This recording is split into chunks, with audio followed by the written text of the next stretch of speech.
Alex is having the kind of summer most athletes only dream about. And yet somehow the biggest headline about her this week had nothing to do with a trophy or a score line. It had to do with 5 words a national anchor got completely wrong on live television, and if you think that sounds small, you clearly don't understand what this particular athlete means to the people who've been waiting their entire lives for someone like her.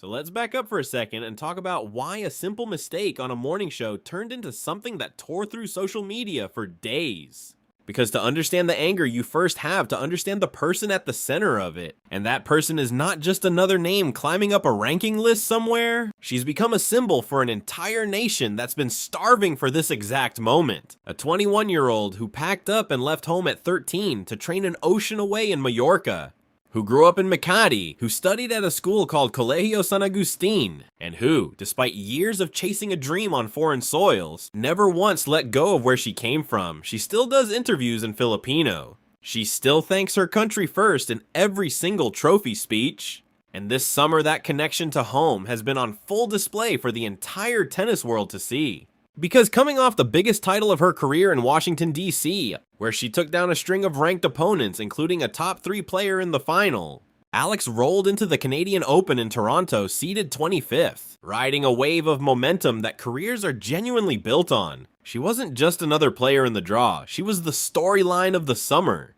And for fans who had waited generations to see one of their own breakthrough at this level, every single match felt like it mattered on a scale bigger than tennis itself. And that's exactly the backdrop you need in your head to understand why what happened next didn't just annoy people, it actually hurt them, because this wasn't some troll account or a rival fan base taking a cheap shot. This came from the very outlet that was supposed to be telling her story accurately. So when the mistake happened, it didn't feel like an innocent slip of the tongue to a lot of people watching.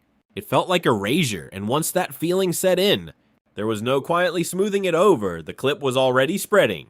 The frustration was already boiling, and Alex, a young woman who had done absolutely nothing except win match after match, suddenly found herself dragged into a conversation about identity that she never signed up for. Because that's the strange price of becoming the face of something bigger than yourself. You don't get to pick your battles, sometimes they just find you. And this one found her in the middle of a tournament she was supposed to be focused entirely on winning. So let's get into exactly what happened, because the segment itself was supposed to be a feel-good moment, a celebration of everything Alex had accomplished that summer. It aired on a Canadian morning show on August 8th, and the whole point of the segment was to talk about her rise, her growing fan base, and the deep connection she has with the Filipino community both back home and across Canada. The guest brought in to speak on all of this was the co-founder of a Filipino-Canadian advocacy group. Exactly the kind of voice that should have made this an easy feel-good 5-minute conversation about representation and pride. But then the anchor asked a question that stopped the whole thing cold, describing Alex as an American of Filipino descent instead of correctly identifying her nationality, and then following that up by asking why, if she was American, she was getting so much attention from the Filipino community. And here's the thing, that sentence managed to get things wrong twice in one breath, because Alex isn't Canadian, sure, but she's not American either. She was born in the Philippines, raised there until she was 13, and there is genuinely no part of her journey that runs through the United States, none of it, and yet there it was, broadcast into homes across an entire country, as though it were simply a fact nobody needed to double check. And what made the moment sting even more wasn't just the mistake itself. It was what happened immediately afterward, because the guest sitting right there, the person who had been brought on specifically because of her connection to the Filipino-Canadian community, had a golden opportunity to gently correct the record in real time, and instead she pivoted. She talked about how proud the community feels watching Alex rise, how much her success means to people who rarely see themselves represented on a stage like this. And look, none of that was untrue, all of it was heartfelt. But the actual error just sat there, uncorrected, out in the world as if it were true. And somewhere across the country, Alex herself was almost certainly getting ready for her next match, completely unaware that a segment meant to honor her was quietly getting her own story wrong in front of a national audience. And that's the cruel part about moments like this. They don't wait for permission, they just happen, live unfiltered. And by the time anyone catches it, it's already spreading. Because within hours that clip had stopped being just a broadcast, it had become evidence. and it was about to travel a lot further than that anchor desk ever intended. Because someone clipped the segment, posted it online, and captioned it with exactly the kind of disbelief that makes something go viral fast. A rising Filipina star getting mislabeled as American on the very network supposedly covering her breakout summer, and once that post hit people's feeds, the response was immediate and it was not gentle. Viewers went after the anchor directly, asking how a national broadcaster could get something this basic wrong when a 30-second search would have cleared it up. Others turned their frustration toward the guest, arguing that if you're invited onto national television specifically to speak for a community, knowing the actual background of the athlete you're discussing is the bare minimum requirement. One comment that got shared constantly basically summed up the whole segment as a case study in nobody doing their homework. Both the host and the guest compounding the same error together in real time instead of catching it. But underneath all that anger, there was something deeper going on too.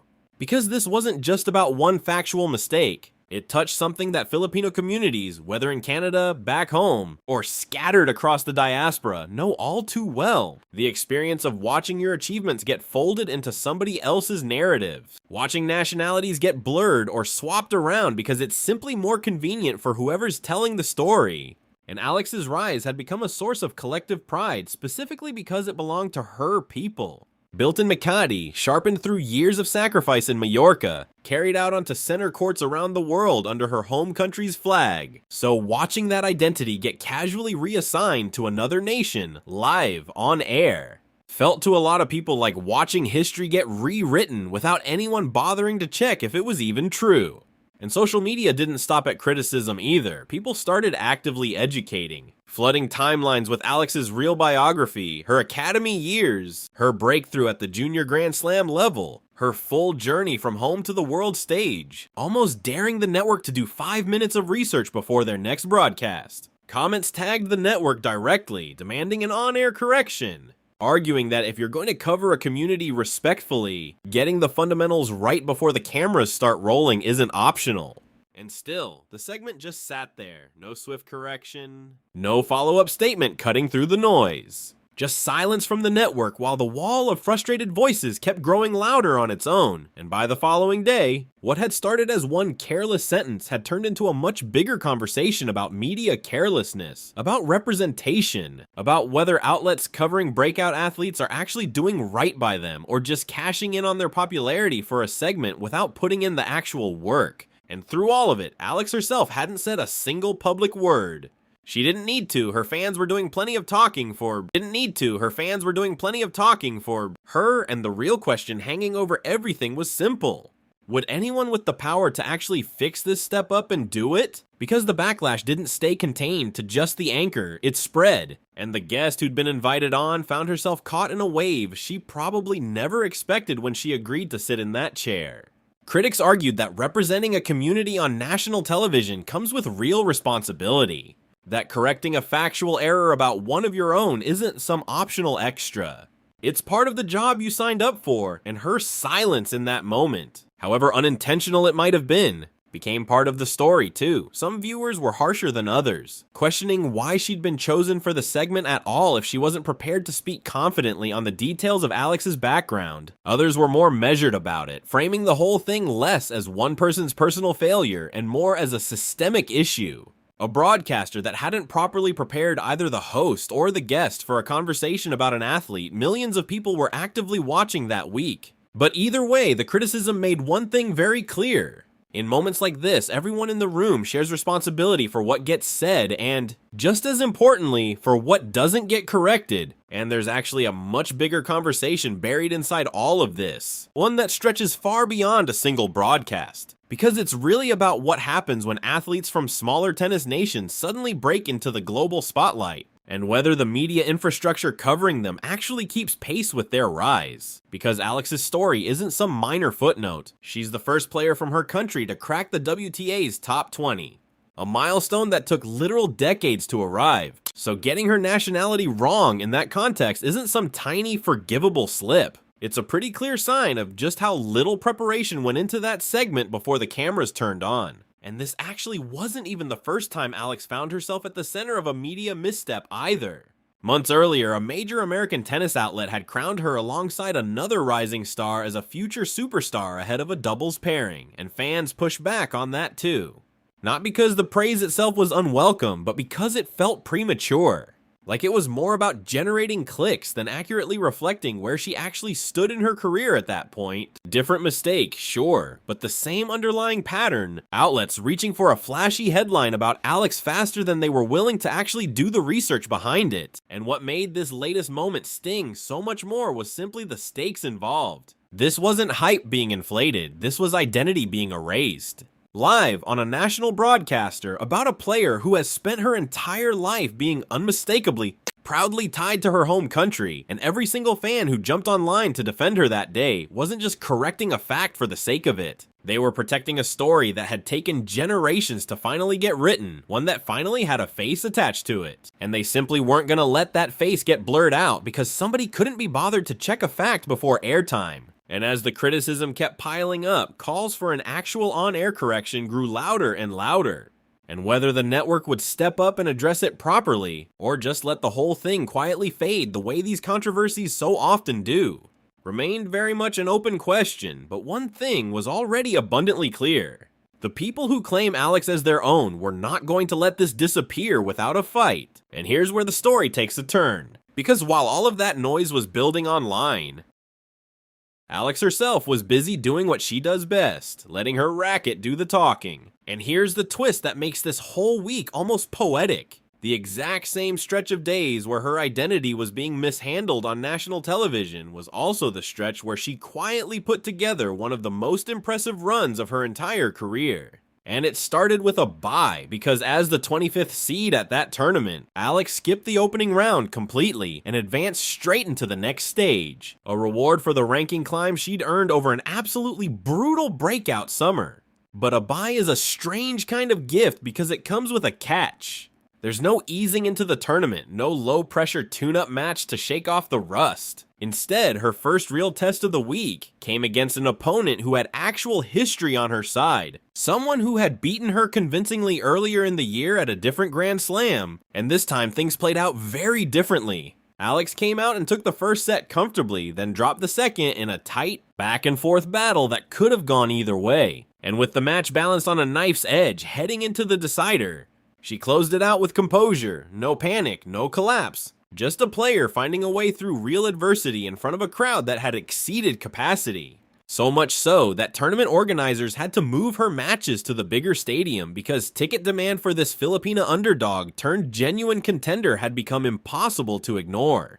And then came her next opponent in the following round, and this one tested her in a completely different way. Because this player had come in fresh off her own upset win and clearly wasn't there to make things easy either. Alex lost the rhythm early and fell behind, clawed her way back to take the first set, only to watch her opponent storm right back and force the whole match into a third set. And somewhere in the middle of that battle, she even needed a medical timeout for her ankle. The exact kind of moment that makes fans everywhere hold their breath, wondering if this incredible run was about to end right there on the court. But it didn't. She leveled things out, then raced ahead early in the decider and never let that lead slip away. Closing out the match and afterward, reflecting honestly on just how close that one had been. She admitted flat out that she felt like she'd survived that match more than won it, giving real credit to her opponent for pushing her right to the edge. And that win extended her streak to 7 straight victories, stretching all the way back to the very first round of that title run in Washington. A streak built one grueling match at a time through exhaustion, constant travel, media obligations, and that particular week, a controversy she never asked to carry on top of everything else. And honestly, that's the real story hiding underneath all the outrage. Because while a national broadcaster was busy fumbling her identity on live television, Alex was out there on the court proving, one brutal 3-set battle at a time, exactly who she is and exactly what she's capable of. And there's something almost poetic about the timing of it all when you really sit with it. The same week the world got her story wrong was the same week she was out there writing the real version herself in straight sets, in 3-set wars, in a stadium that had to relocate her matches just to accommodate a level of demand nobody could have predicted even a year earlier.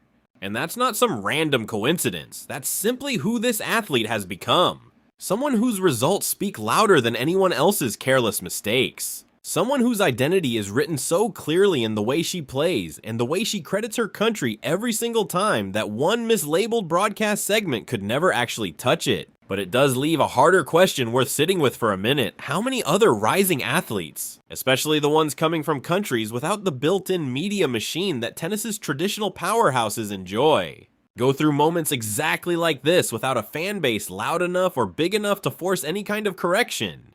Alex happened to have a passionate vocal community ready to defend her the second that clip started spreading. But not every athlete has that safety net and that imbalance between who gets protected when the media gets it wrong and who just quietly gets misrepresented without anyone noticing. Says something about sports coverage as a whole that goes way beyond one broadcast, one anchor, or one 5-minute segment. And for now, this story is still moving forward on both fronts at once. The calls for accountability haven't gone away, and neither has her winning streak. Whether the next opponent on her side of the draw can finally slow her down, and whether that dangerous potential matchup looming further down the bracket ever actually materializes, that's all going to play out over the next few days. But one thing already feels certain after everything that happened this week. The world just got another reminder that underestimating or misrepresenting this athlete always comes with a cost. Because she doesn't respond with statements or press releases, she just keeps winning and keeps making everyone watch. So here's the real question worth dropping in the comments below. Was this simply a careless mistake that spiraled way out of proportion online? Or did it expose something that sports media as a whole still hasn't figured out when it comes to covering its fastest rising international stars? Because either way, this feels like exactly the kind of story worth watching closely. And if this breakdown kept you hooked, make sure you're subscribed, because this athlete's summer is clearly far from over. And neither is our coverage of every twist that comes with it. Every twist that comes with it.